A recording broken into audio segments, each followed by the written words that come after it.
My sincerest apologies for the delay. Without further ado, I present to you one of the most awesome conversations I've had on Skype with one Mr. Razorfist.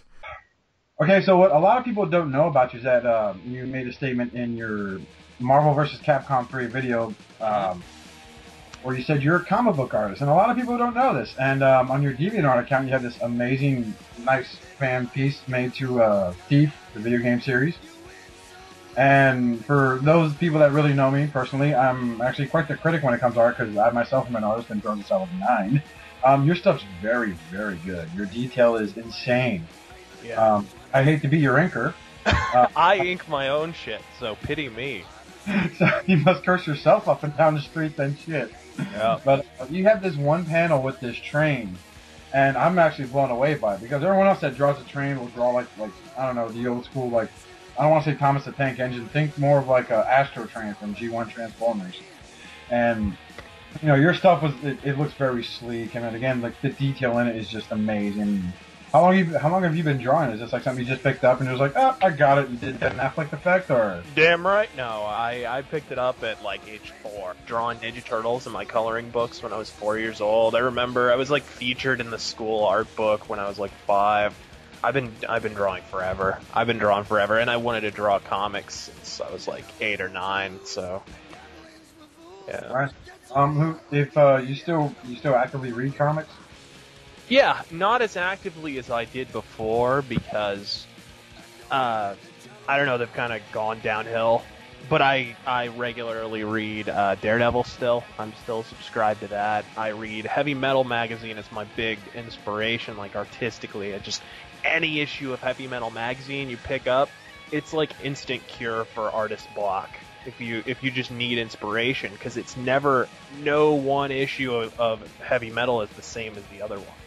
There's it's always something completely different, and it's usually sci-fi. Sometimes it's steampunk or fantasy or whatever, and they were there first. Like, everybody else has kind of been playing catch up for the last like 20 or 30 years. Yeah. So I'm a huge Heavy Metal fan. Star Wars Legacy. I liked Nightwing until they canceled it. I guess they're bringing him back, but I'm not wild about the new outfit. And I'm not wild about those DC relaunches. What is that crap about? I don't know. I stopped caring about DC after Blackest Night, and I basically saw how Blackest Night was this major cop-out to bring back heroes that were dead and should have stayed Basically, dead. Yeah. You know, who gives a shit about the Hawks, Hawkman and Hawkgirl? And that's my problem with DC. That's how you start. That's my problem with DC. Like, when Marvel wrote Civil War, it was like, okay, we have something to say here. Heroes are kind of vigilantes, and eventually the government's going to step in and do something about it, right? That makes sense. They had a reason to write that. But when DC writes an event like Infinite Crisis or any of these other events, it's usually because they want to fix something in their continuity, and that's never a good reason to write a story. You should be inspired to write a story. You should not be writing Infinite Crisis just because you really, really need to fix the continuity. So... Of the comics you still read, who is your favorite artist? Like, is there a guy you occasionally look to once in a while whenever you need help with like anatomy or a point of perspective? Or I don't look to any artist for anatomy or perspective. I look to actually, I just kind of I play it by ear when I'm doing anatomy, but I'm hugely inspired for like shading and like shading skies and detail and stuff. Mobius is my biggest inspiration. He's this just godlike French comic artist who his art inspired a shitload of movies. The Matrix, Blade Runner, all that.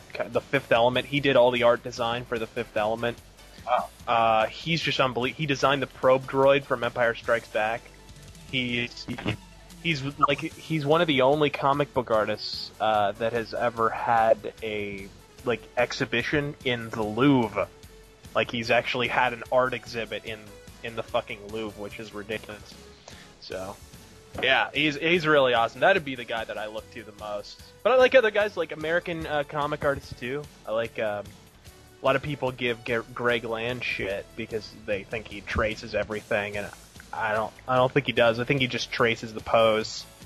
But I like Greg Land's shit. And He's not a bad artist, really. It's just I say the most cynical critics when it comes to art are people that can't draw themselves. Exactly, and I think that's the fundamental problem with Greg Land is that his art looks so amazing because it's photorealistic, and that's the whole reason that he traces the pose, because he wants that accuracy, but he's on a deadline. So he can't be just sitting there drawing it freehand. He doesn't have the time. So I think he just traces the pose, and then he fills in the detail himself. And if you look and compare it to the stuff that people are saying he traced it from, you can clearly tell he fills in most of the detail himself. So I just freaking hate that. I think it's mostly just obese, mouth-breathing fucktards who have no artistic talent being bitter that some guy who has a light box is getting paid to do it, even though the guy's got an art degree. Like, he could put these guys to shame if he was drawing freehand. You just had to teach him to draw. Not only that, but he's the guy who designed Nightwing's outfit. Like Nightwing's classic outfit, like the blue and black one. So, I mean, he's got an artistic sensibility. It's not like he's a complete hack. But Rob Liefeld. But Jim Lee. Oh, I see. Yeah. I wouldn't have gone with Jim Lee, but wow. I agree with the Liefeld. I'm not taking nothing away from your call there, but I think Jim Lee's kind of turned into a hack. He's turned into the Frank Miller of drawing. I mean, he's got such an ego going because everyone kisses his ass for his work, and they're forgetting the fact that, hey, remember All-Star Batman and Robin? Like the new volume that was supposed to come out? Yeah. To go? How Where's about that? Well, God.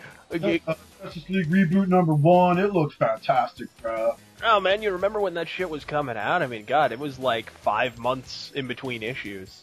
Oh, it was worse than his freaking Wildcats when he first created Wildcats. Yeah. It was awesome. Yeah, I hated Wildcats. Jim Lee, he's different though, because like Rob Liefeld still draws just as terribly as he did in 1993, which is really saying something. But Jim Lee has evolved a little bit.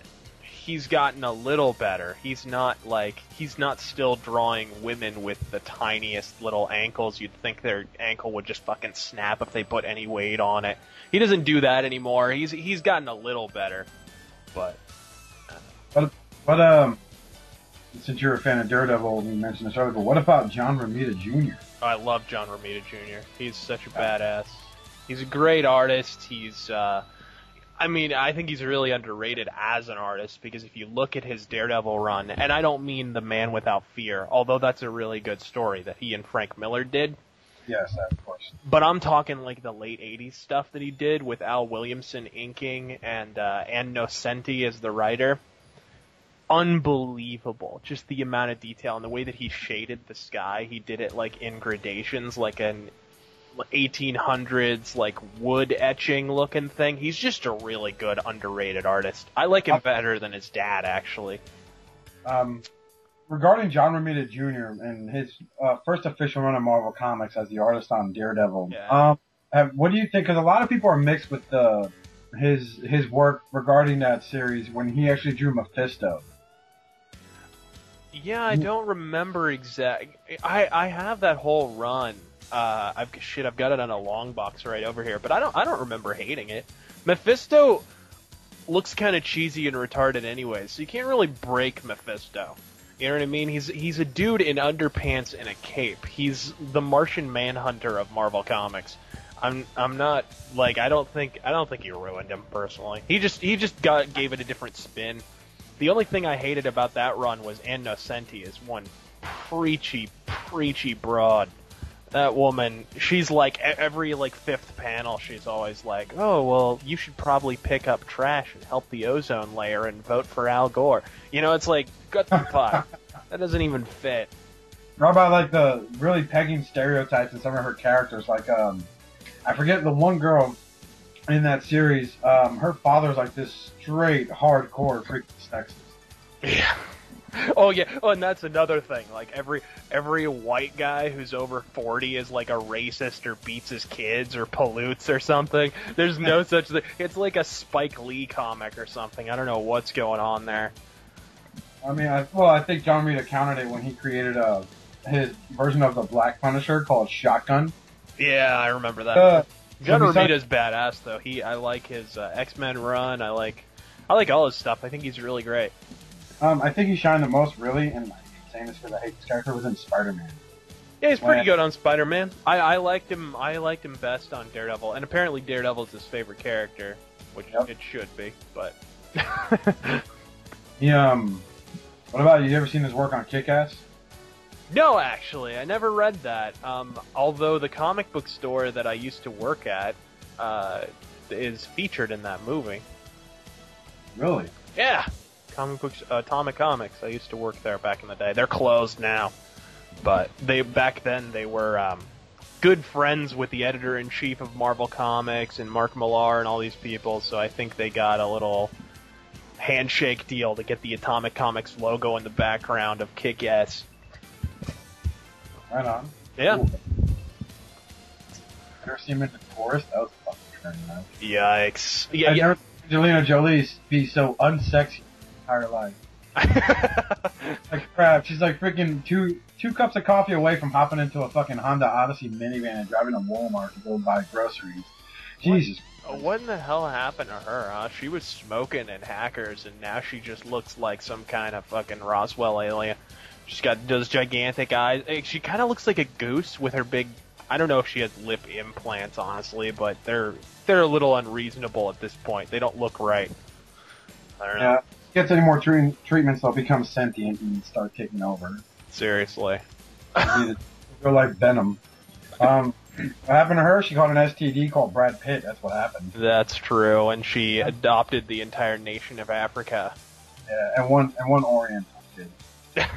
Maddox, and give him a fucking mohawk at that age, right? Right, exactly. We'll be shocked when you walk in on that kid going down on his best friend. Bingo. Sexuality starts with faux hawks at the age of 3. Film at 11.